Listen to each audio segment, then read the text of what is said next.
Hello, today's topic is phrasal verb. पहला हमारा phrasal verb है पुट ऑफ।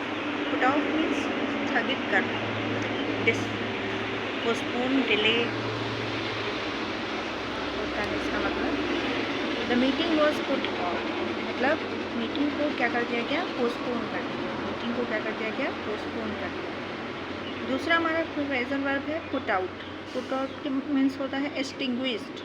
एक्सटिंग्विश मतलब बुझाना, मतलब आग है तो उसको बुझाने के लिए हम पुट आउट का यूज़ करते हैं। पुट आउट का एक मतलब और होता है डिसअपॉइंट, सैड, या एक मतलब और होता है पब्लिश करना, प्रकाशित करना। पब्लिश भी मतलब होता है। तो पुट आउट के तीन मतलब हो गए। पहला मतलब हुआ एक्सटिंग्विश, आग बुझाने के सेंस में।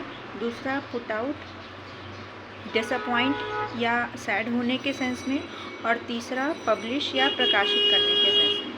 ठीक है, तो पुट आउट आग बुझाने के सेंस में जब इसका मतलब आएगा, जैसे पुट आउट द कैंडल, मतलब कैंडल को बुझा दीजिए। पुट आउट का जो दूसरा मतलब है डिसअपॉइंट या सैड, दुखी होना। तो the plaintiff was put out because his case was dismissed. तीसरा प्लेंटिफ का मतलब होता है शिकायत करना। और एक मतलब और है पब्लिश। पुट आउट का मतलब पब्लिश।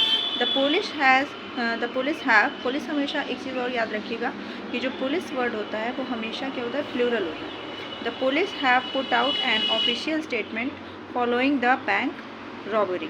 ठीक है, तो पुट आउट के कितने मतलब हुए? पुट आउट के तीन मतलब हुए। एक तो हुआ पुट आउट का मतलब आग बुझाने के सेंस में, एक्सटिंग्विश। एक पुट आउट का मतलब हुआ डिसअपॉइंट या सैड।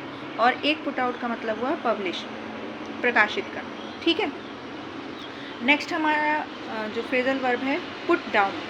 पुट डाउन का मतलब होता है राइट डाउन, टेक डाउन या जॉट डाउन। ठीक है, और एक पुट डाउन का मतलब होता है क्रश करना, या फिर क्रश या सप्रेस मतलब दबाना, कुचलना। ठीक है, put down your thoughts on the paper, मतलब अपने पेपर, आप अपने विचार जो है पेपर पर लिखिए। तो पुट डाउन, एक पुट डाउन का जो मतलब है लिखना, उसके सेंस में ये है। और दूसरा जो पुट डाउन का मतलब कुचलना या दबाना, the army put down the rebellion, यानी कि आर्मी ने रेबेलियन जो विद्रोही हैं उनको कुचल दिया। ठीक है।